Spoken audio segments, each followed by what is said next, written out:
You are listening to UpTalk with Sean Conahan. The gloves are off, and it's time to have a chat. Hello, people, and welcome to episode 12 of the podcast. Thanks for taking time out of your busy schedules to have a listen. I very much appreciate it. This episode is brought to you by my sponsors, the Compass Rose Health and Wellness Center, Rest Ed Seminars, Dan Sun Photography, and Life Shield First Aid Training. Check out all the information on my sponsors at the website uptalkpodcast.com, your one-click stop for everything UpTalk. So I'm finally back from work out west, so time to get back to it and get some interviews done and get some episodes out. I have lots of guests waiting, so my plan is to get those interviews done as quickly as possible and start putting out episodes a little more frequently, maybe as frequent as once a week. We'll see how it goes. As always, a trigger warning. If you have trigger issues, please make sure that you're in a good headspace before you listen so you can get the most out of the podcast, as my guest this episode is Marie-Julie Consenzo, who is a paramedic and PTSD survivor. So as she tells her story, there could definitely be some triggers for those of you that have those issues. So please make sure you do that. And without wasting any more of your time, let's get to it and talk to Marie-Julie.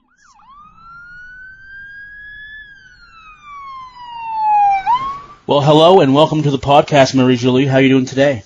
I'm doing okay. Perfect. Thank you.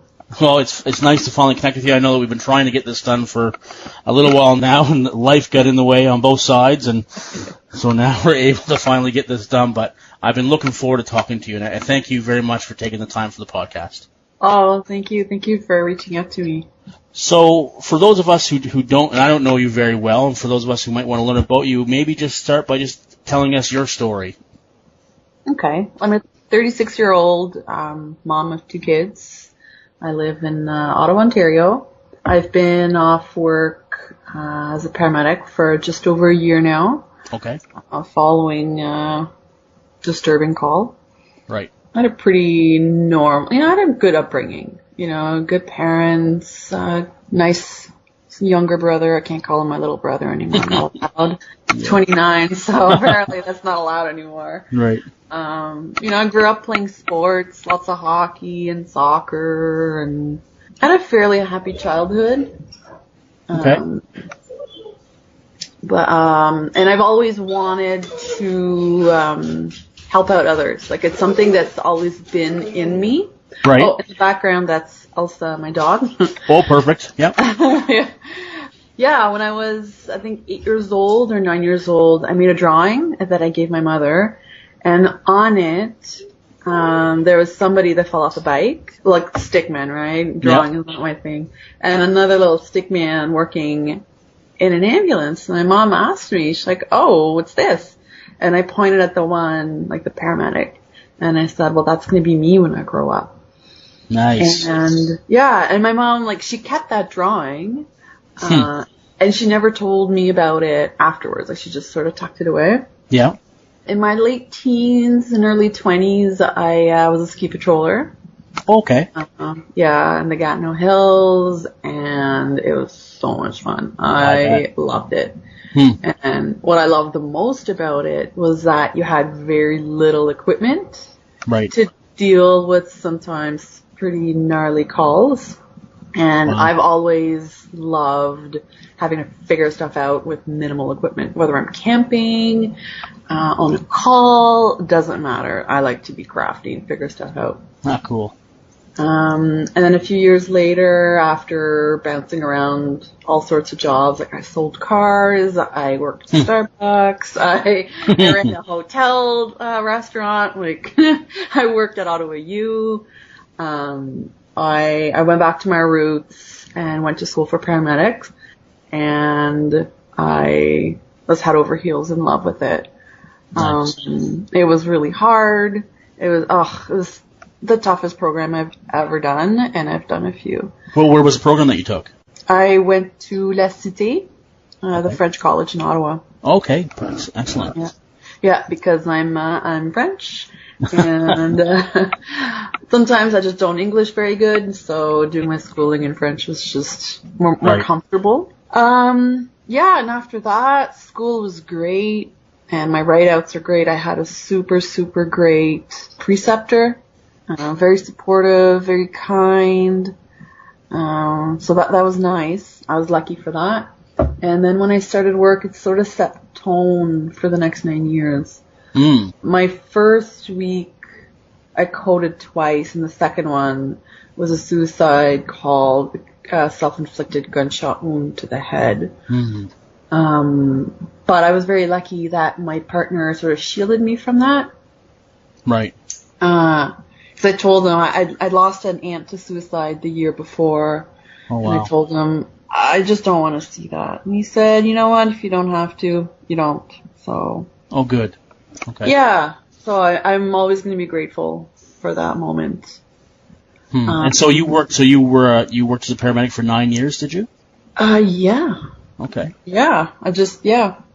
Well, yeah, minus the year I've been off, but yeah. Right. Being a paramedic is the job that I have by far loved the most of all the jobs I've ever done.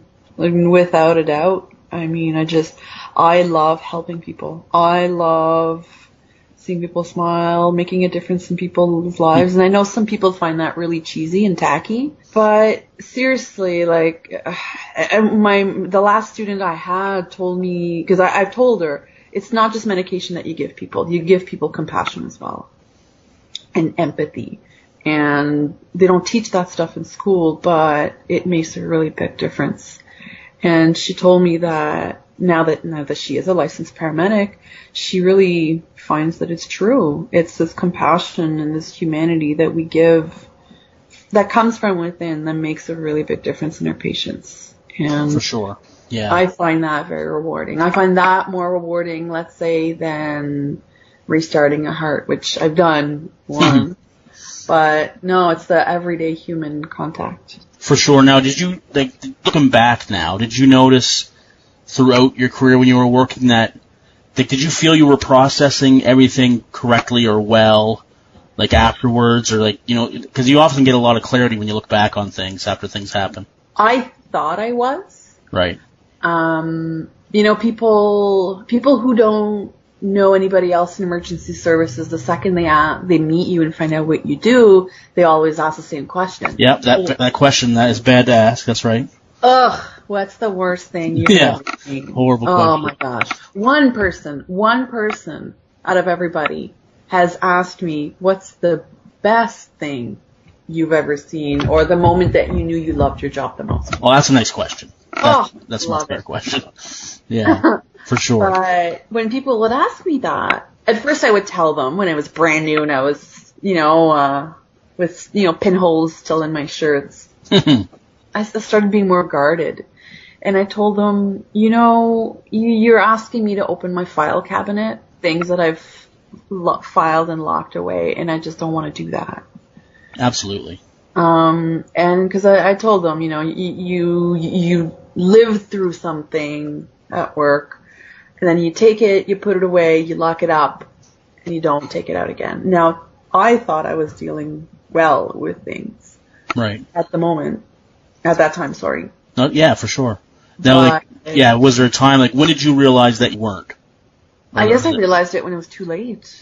Yeah, me as well. Yeah, I thought I was fine. I thought, I'm tired today or whatnot. Until one day I was working with a good friend of mine. After a call, she just looked at me and she said, Marie, what happened to your beautiful patients?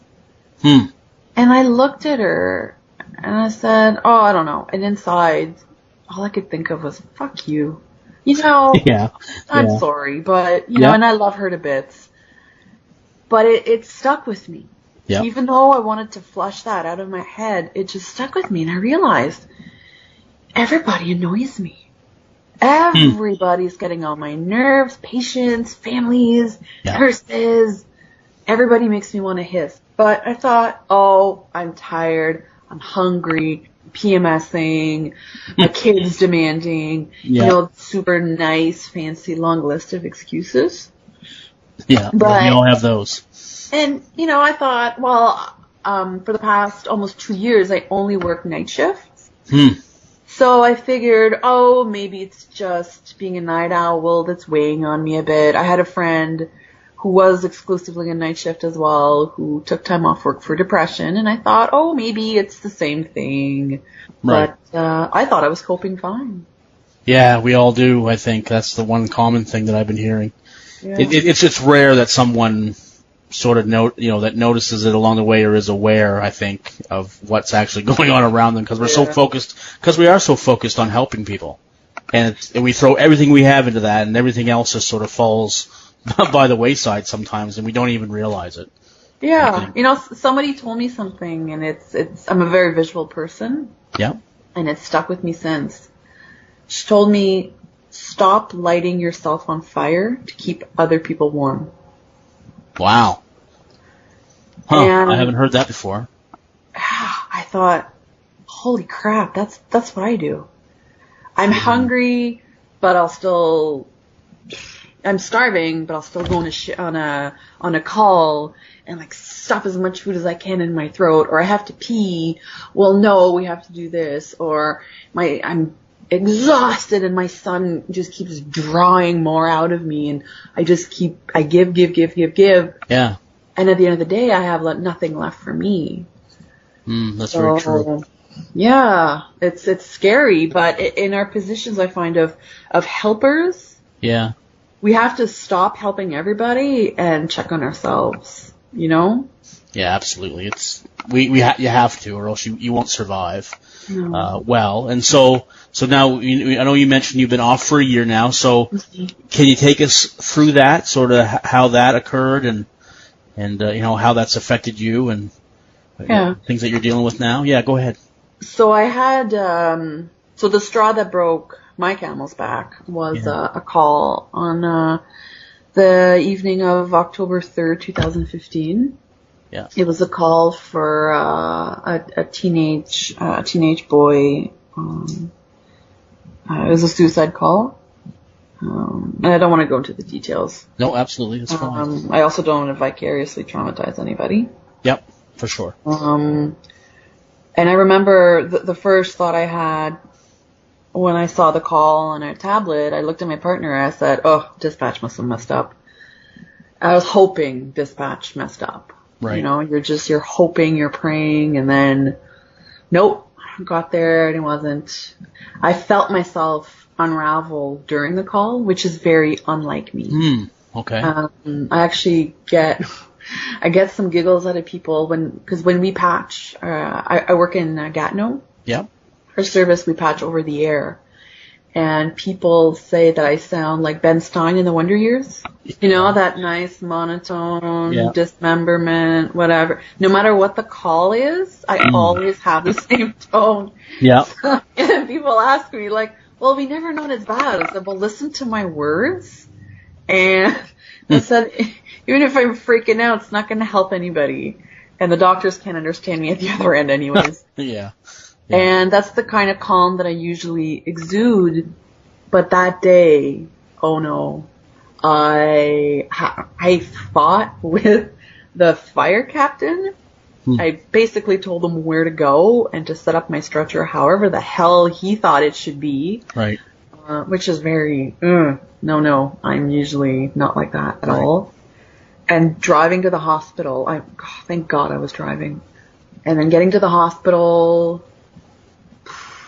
I just, you get into the recess and everybody's just screaming and yelling, and I remember just sort of shouting, let us get in here first. I mean, one person at a time. And I took the stretcher away and put on new gloves to clean out the inside of my truck that was covered in blood and other stuff. And I started crying in the truck, in the hospital's garage. And I used to never cry in public. I never allowed myself to. Yeah. I never showed any kind of negative what I thought at the time were negative emotions. And I just started bawling, and I texted my supervisor. I told him, like, give me some time to clean up my truck because this is a tough one. He offered me to get off the road and go home, but told him, you know what, it's midnight, 1 a.m. I said, by the time I get home, it's going to be 1. I don't want to drink myself to sleep.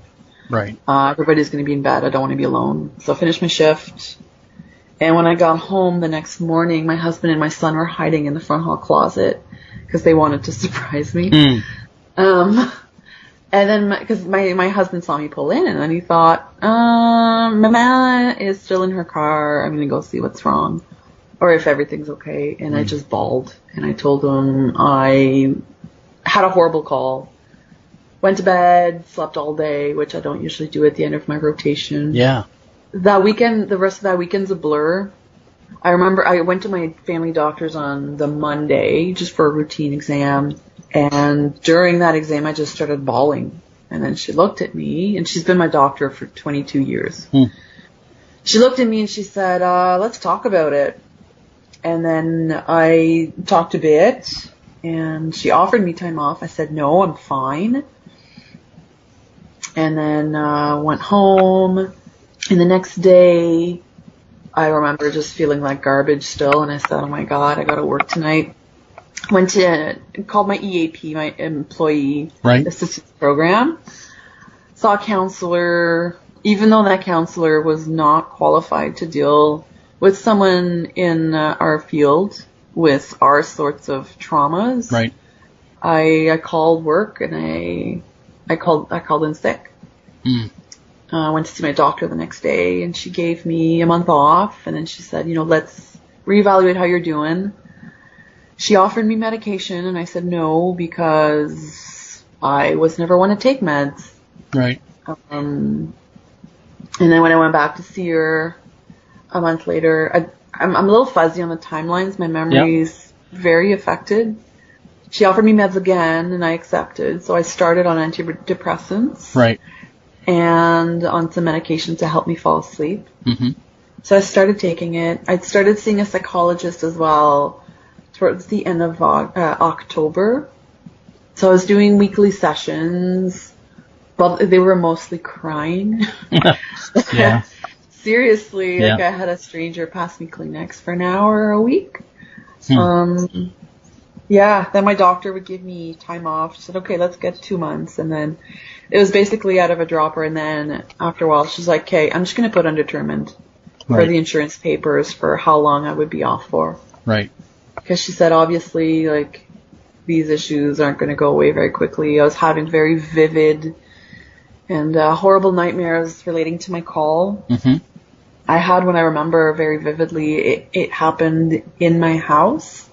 And I don't want to go into details as to where it happened, because just in case some of my family members listen. Right. And my psychologist told me that dream happening in my home meant that my issues were they were real, and they were here with me. Those issues came home with me. It's kind of weird to explain, but so the nightmares, I still have nightmares. Okay. Not so much about my call anymore, but just very violent nightmares. I get attacked, I get stabbed, I get shot, my family gets kidnapped. 2 nights ago, I dreamt that I was very consciously sinking down in a pool head first. And then, people were there, but weren't helping, and I wasn't helping myself. Right. It's very intrusive, and it kind of ruins your day. Absolutely. Even though you're trying not to think of it. Now, how long, once you knew there was an issue and you were off work, how long did it take for you to get a diagnosis of anything? From the very beginning of my symptoms to my diagnosis is about a month and a half. Oh, okay. So I was very lucky that I was able to access a psychologist. Now, the psychologist that first started treating me was still doing her mentorship. Right. So she was being supervised by another psychologist who is now my psychologist. So But yeah, and I think that I got the diagnosis quickly because I knew there was something wrong. I've had 2 other bouts of moderate depression in my life. Right. So I knew something was wrong. I knew that I wasn't myself. I knew that staying in my dingy sweats all week just wasn't normal. Right. Yeah. When I was young, when I was 6 years old, I saw my grandfather get hit by a train while he was in his car, and he died instantly. Wow. And I remembered, at the time, my parents thought I was okay. How old were you when that happened, you said? I was 6. Wow. Okay. And I look at my son now, who just turned 6, and I'm thinking, oh my God, if that happened to my father, whom he's obsessed with. Yeah. And I was pretty obsessed with that grandfather. Holy crap, it would destroy him. Mm. But after that, I carried that fear of trains, and I now live in a community that's surrounded by train tracks. Yeah, yeah. And yeah, that's all thanks to my husband, whom I love, but why did he have to live here with all the trains? Yeah. Yeah. It took me a while, but I was able to get over it. So you got a relatively quick diagnosis, and what was that diagnosis? I got a diagnosis of complex PTSD, complex post-traumatic stress disorder, severe depression, anxiety with panic attacks. Okay, and have you seen any positive change as far as the panic attacks go, or are they still regular? Or I'm pretty lucky in the sense that, for now, my panic attacks have very specific triggers. Okay.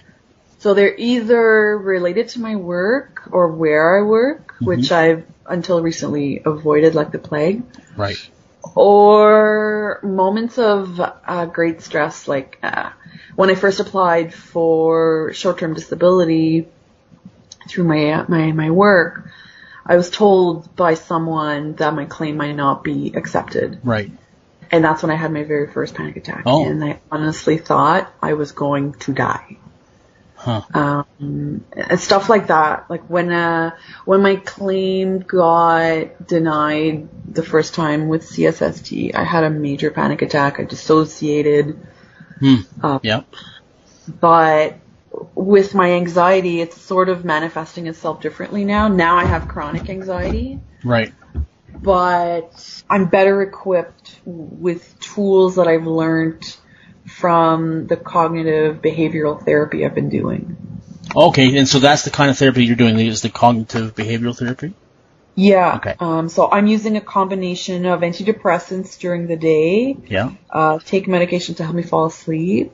This summer when I went to a treatment center because I was spiraling, they recommended that I start on this medication that's typically used for high blood pressure. Okay. But that works in deactivating nightmares. Really? Yeah, it's really neat. I'm always been very interested by pharmacology. Yeah. Studying it, not necessarily consuming it. It's really neat. What happens during a nightmare is that your body excretes a lot of adrenaline. Right. And this high blood pressure medication in low doses prevents that adrenaline boost. So you'll still have your nightmare, but it won't be terrifying. Really? Yeah. Like the first time it happened, I remember I was at the treatment center and I had this dream that I was in a bank and some guy was trying to scam me and I was going to go see the teller and tell her like he gave me counterfeit money instead of coming like running up to me and stabbing me like he should have. Yeah. Yeah, because that's normal. That's right. Absolutely. The guy just turned around and walked out of the bank. And in my nightmare, I was confused. I was like, why aren't you attacking me? You should be stabbing me by now. So it was almost a form of lucid dreaming. Like, so you were aware that this is not normally how this goes. Yeah. Wow. And so that medication doesn't make me sleepy or anything, but it allows me to remain asleep by not waking up. Right. Full of anxiety. That's awesome. I haven't heard of that. Yeah. Okay. Oh, yeah. If you want details, I can tell you. For sure. Messages. So now, did you at any point in this time, did you ever have any suicidal thoughts, or did it ever get that bad for you? Oh, yeah. You did? Oh, yeah. Yeah. A variety of them. Yeah. And I talk candidly about it now because, and I'm not joking about it because it's not funny, but I talk about it with a bit of a light tone because I've cried so much and I cry so much over this that I gotta giggle a little sometimes, you know? Yeah, absolutely. I mean, we know that. I mean, paramedics, and all first responders, our sense of humor are a little bit off, and we laugh at things that other people would normally gasp at, and we have to, you know. It's a tinge dark, but exactly, it's a survival mechanism, right? Absolutely, yeah. So I remember early on, you know, my PTSD wasn't very visible to everybody at first. It was more my depression, and I saw it affecting my husband a lot because he felt helpless. I saw it affect my daughter, who's 24. So, she's an adult. I found her not avoiding me, but being uncomfortable around me, and maybe not being at home as much. And my son was greatly affected by it because he didn't know what was wrong with me and why I wasn't going to work. So the first time I wanted to kill myself, it was to rid my family of the dark cloud I brought on them. Yeah, I know that feeling well, for sure. Yeah. Okay. And it goes through your head exactly like that. Like you are a burden and you bring all this negativity into your house.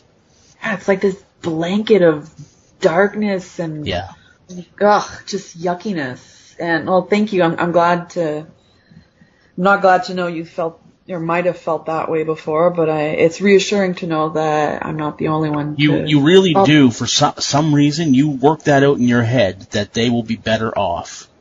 Oh, yeah. And for some reason, you can totally nail that down, which sounds so weird to do, but you do. You know?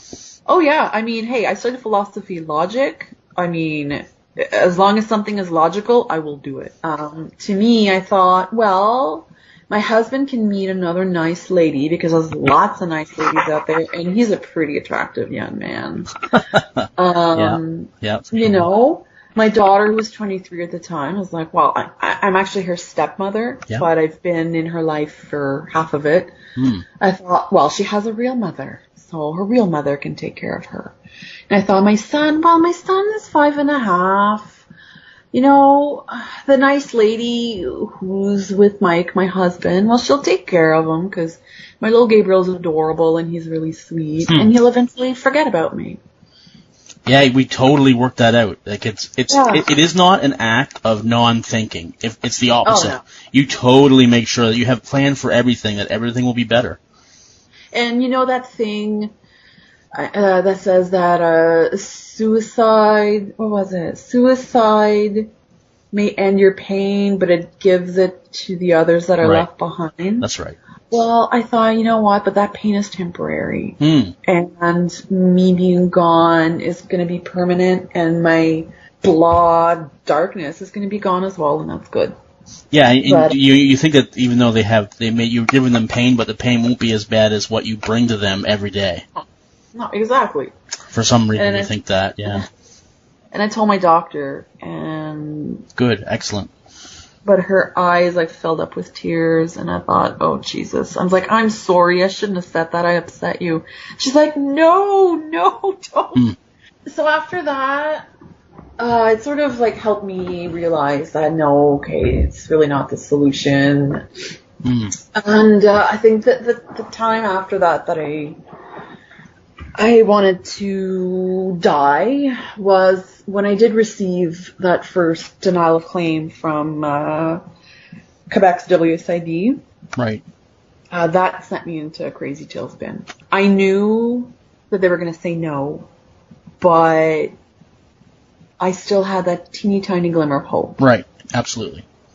And I opened the letter with my parents. I remember I biked to their house because I used to bike a lot. It was 45, 47 kilometers. Who's counting? And I dragged that letter with me, and I opened it with them, and I saw that they denied me, and I said, well, that's what I was expecting. We hung out for the rest of the day. They drove me home. That night, I spun. I just started panicking, and I dissociated. And when I sort of came out of it, I had a fistful of pills, and I was counting to see, and I had like a fresh, like 3-month refill of everything. Right. And I thought, oh, maybe I have enough to kill myself. And I thought, oh. So I put them back in the bottles. I gave them to my husband, and I told him, hide these and don't tell me where they are. I have enough for 3 days. I will come back for refills.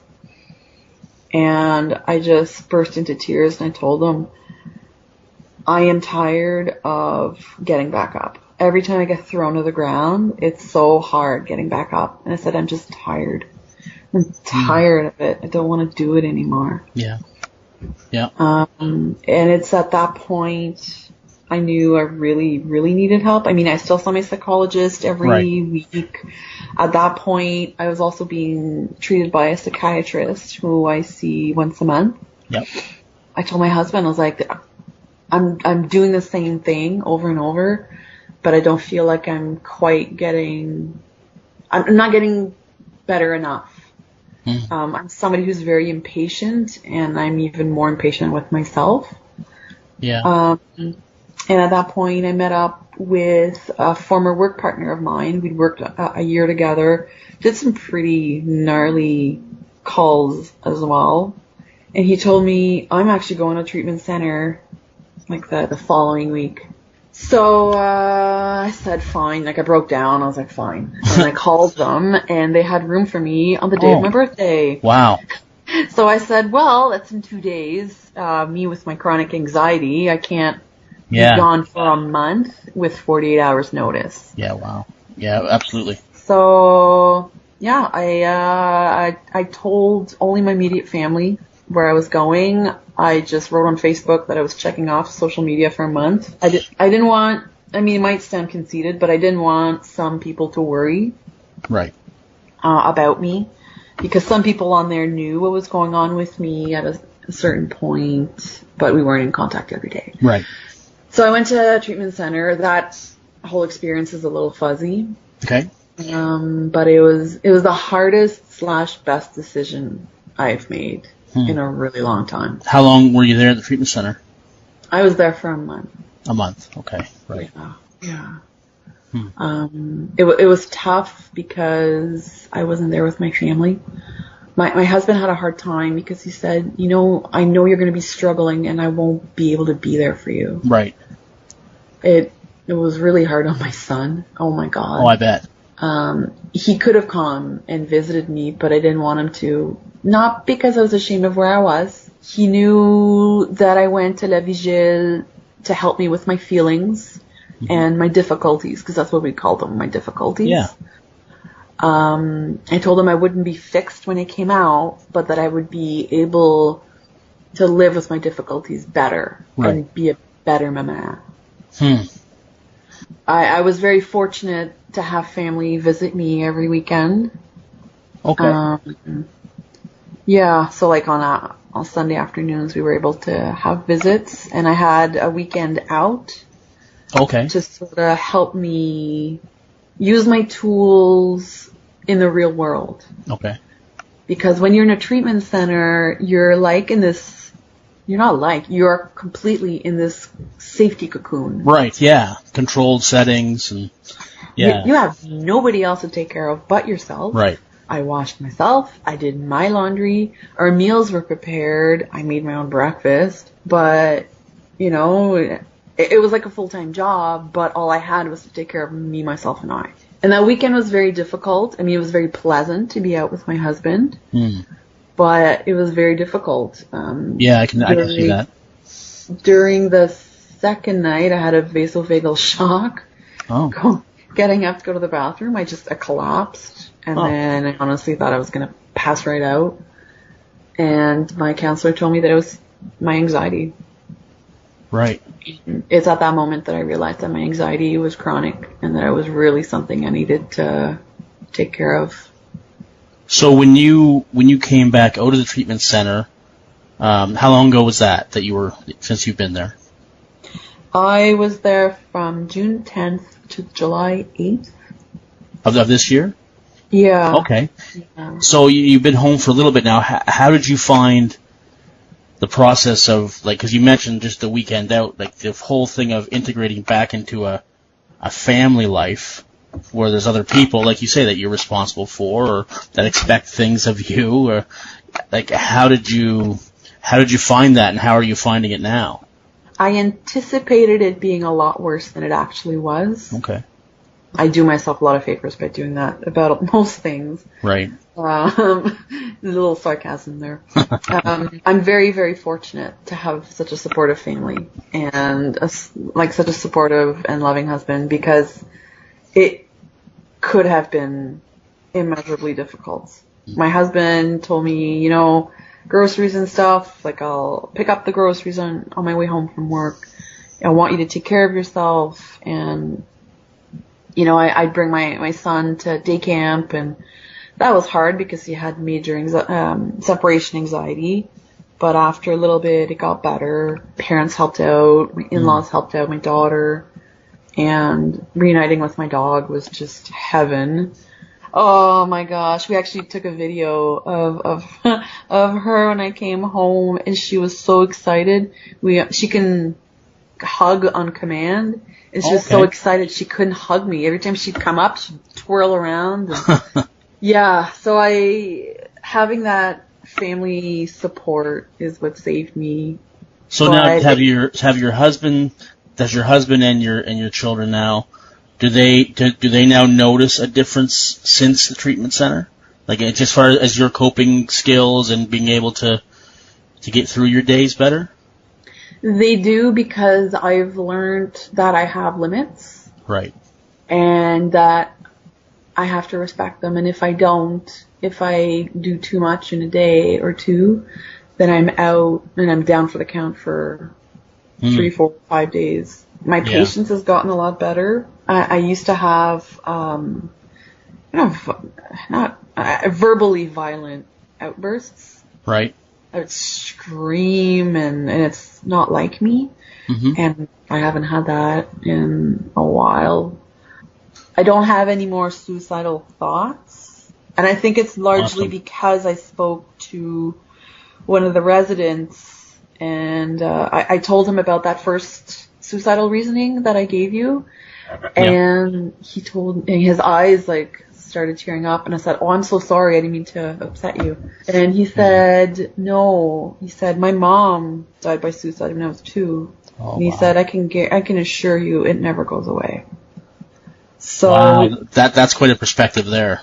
Holy crap. I mean, so that has, anytime I start feeling down and starting to spiral, I think of what he told me, and I'm like, nope, not doing that. That's just not going to happen. But wow. So then, of course, as if you didn't have enough on your plate already, then we have this issue that thrust you into the news like a month and a half ago, which is how I found out about you. Yeah. So this issue with your driver's license. Walk us through that. Yeah. So in Ontario, to hold an F-class license, like what I have, to drive an ambulance. Okay, yep.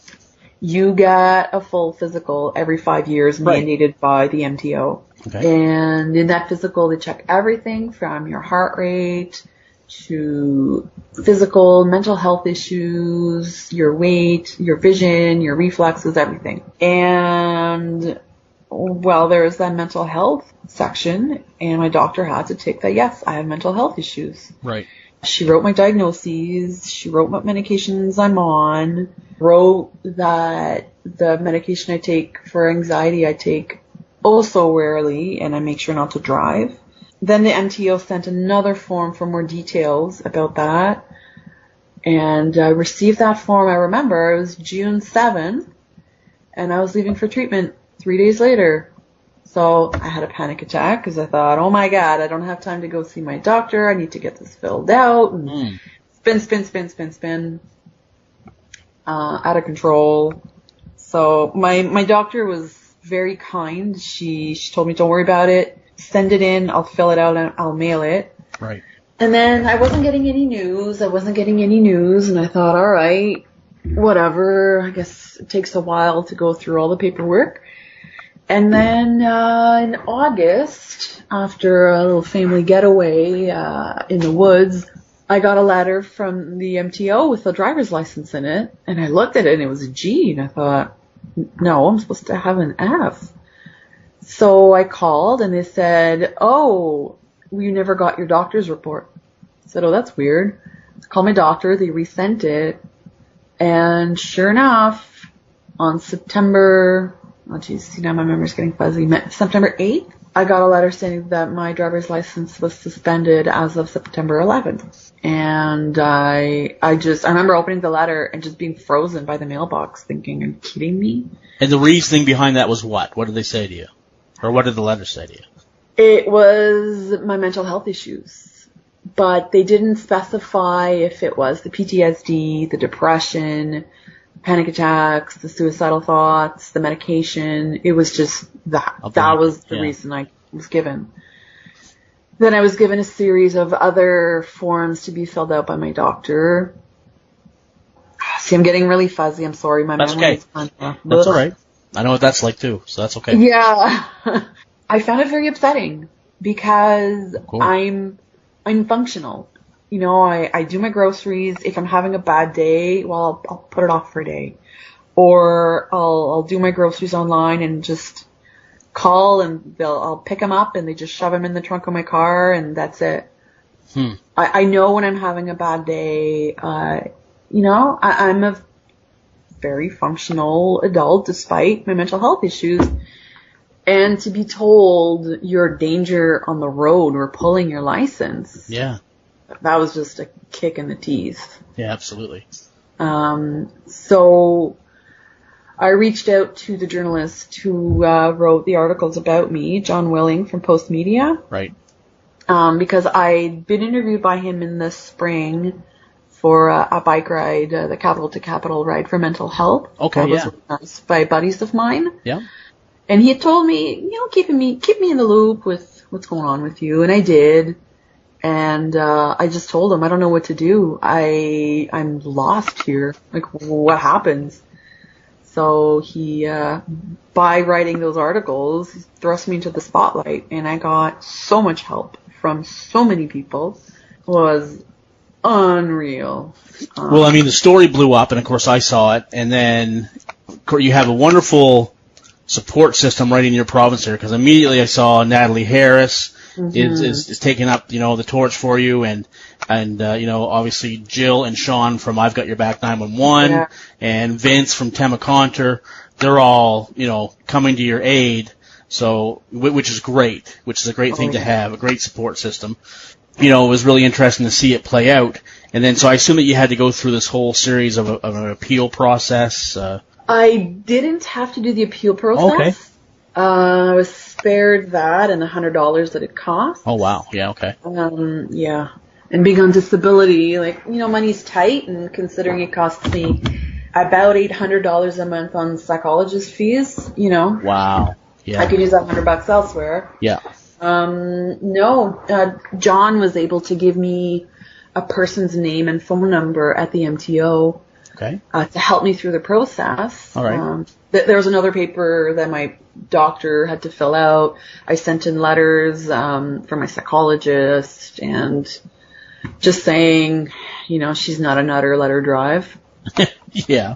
And I called that lady last Friday, and then the first thing she told me was, I'm so happy that you called. And I thought, okay, that's strange to hear from a stranger. She told me that my license was reinstated, my G, and that to get my F, I would have to go, like, I had to get more paperwork filled out. And I said, I really don't care. I'm off work anyways. Right. I just need my G so I can drive my son to school and it's pouring rain instead of having to walk in the rain. Yeah, just normal life things that we all do that need to get done. You know, and I think I called on Friday because Thursday really got me down. Like, my daughter had to rearrange shifts to get me my appointments. And I've always been fiercely independent. I hate relying on people. I hate asking for help. Right. And then having to, please. For sure. Well, I'm glad that ended so far it ended well, and we'll. Yeah. So, now, what is your goal, though, Marie-Julie? Do you plan on ever going back to be working as a paramedic, or would you like to do other things, or have you even thought about that? All I can say, because my son has asked me, when am I going to go back to work? Yeah. I don't know. I've stopped. That's something I learned in treatment. I've stopped to think ahead, like that far ahead. Right. Yeah. Because it's only causing me anxiety. Mm-hmm. And it's not doing anything constructive for me to think that far ahead, because I'm putting so much pressure onto myself. Mm. And it's just not necessary. No, you're right. So, at the risk of sounding cliche, I'm taking it one day at a time. No, I mean, it makes sense. And I think that's what you have to do in order to take care of you and make sure everything is good around you. Now, sorry, go ahead. Because I was going to say, I helped organize the paramedic ride. I don't know if you've heard of it. Yes, absolutely. Yeah, I was the Quebec ride president. Okay. And just doing lots of work and work, and taking a lot of energy out of me. And I thought, when I started organizing back in November of last year, I thought, I'll be better by next year. I won't be triggered by uniforms and ambulances and lights and sirens and all that. Right. And I'll be fine getting on my bike, and I'll be good. And I put so much pressure on myself. And in treatment, I realized I'm not going to be better by the fall. Right. The ambulance had been called 3 times for other residents while I was there, and I had major panic attacks twice. Okay. And that's also when I realized, okay, I can't put pressure on myself for something that's going to happen in the future, because I don't know where I'm going to be.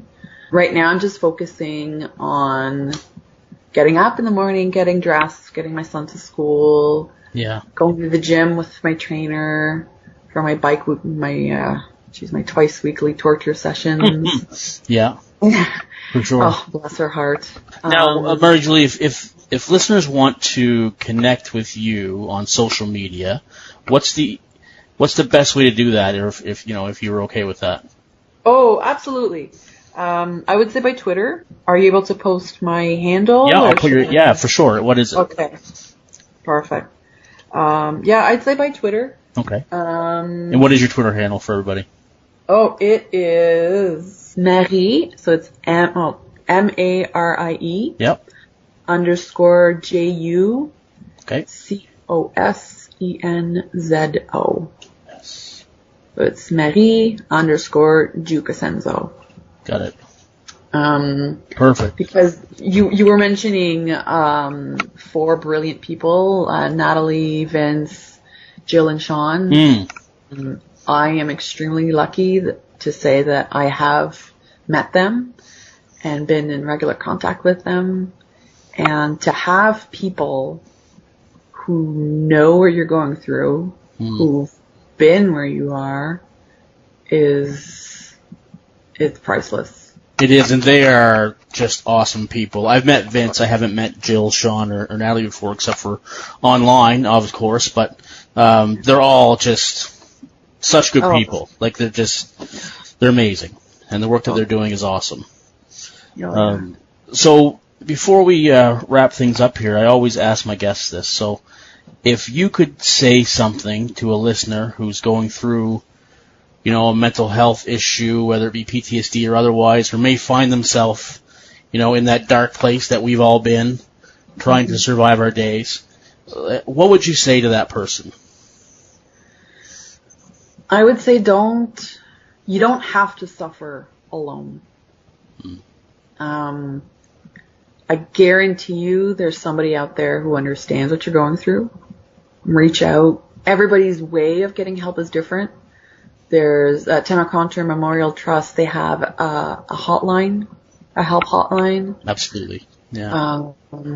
There's online groups. There's employee assistance programs. I mean, you've got to get help. Don't punish yourself by isolating yourself.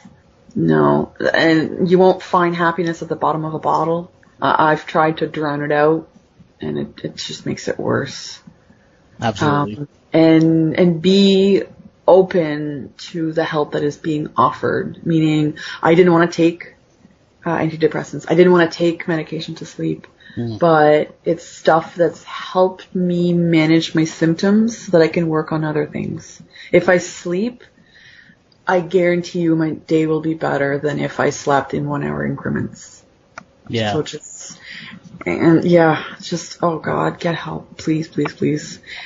People can personal message me if they want a hand finding resources. I mean, okay. I was lucky to have people help me, and I'm at a place now where I can help people better. No, that's very well said. One of my favorite things someone said to me during these podcasts is, he said to me, "You have to pick up that 1,000-pound phone," which totally made sense to me. That it's like the hardest thing to do, but you have to do it. And I know that as helpers, we hate asking for help. Absolutely, yes. But I'm full of cliches today. Yeah. I found a really nice picture, and it's been on my Facebook for about a year. And it says, "You can't pour from an empty cup." You have as simple as that. You have to take care of yourself first, because if you're not taking care of yourself, you can't take care of anybody else. No, very true. Well, sorry, go ahead. Yeah, I was going to say, and as a mother, I've felt it more than ever. I can't take care of my kids if I can't manage to get dressed and brush my teeth in one day. Yeah, absolutely. Well, Marie-Julie, I can't thank you enough for taking time and for letting us learn a little bit about you and your story. Oh, no, I was going to say, well, thank you for having me and giving me the opportunity to share. Oh, it's my pleasure. Thank you for telling your story and keep telling it. It only helps make this conversation more normal for people if people just continue to talk. You obviously have a good circle of friends around you. Yeah. Some of them we mentioned, and if I can ever do anything, or if you want to come back on the podcast and talk about something, all you have to do is let me know, and we'll have you on. No issue there, and it was certainly a pleasure to talk to you, Marie-Julie. Awesome. Well, pleasure was all mine, Sean. Thank you very much. All right. Well, take care, and all the best to you and yours. Thank you. You too. Thanks. And there you have it. Another episode of the podcast is done. I hope you enjoyed it, and I'd like to thank Marie-Julie Consenzo again for taking the time to talk to us and tell us about her journey and what she's going through so we can relate. And again, another example that we are not alone in this fight, this battle that we're taking on every day to try to end the stigma of mental illness and specifically PTSD and how it affects our first responders. So thank you, Marie-Julie.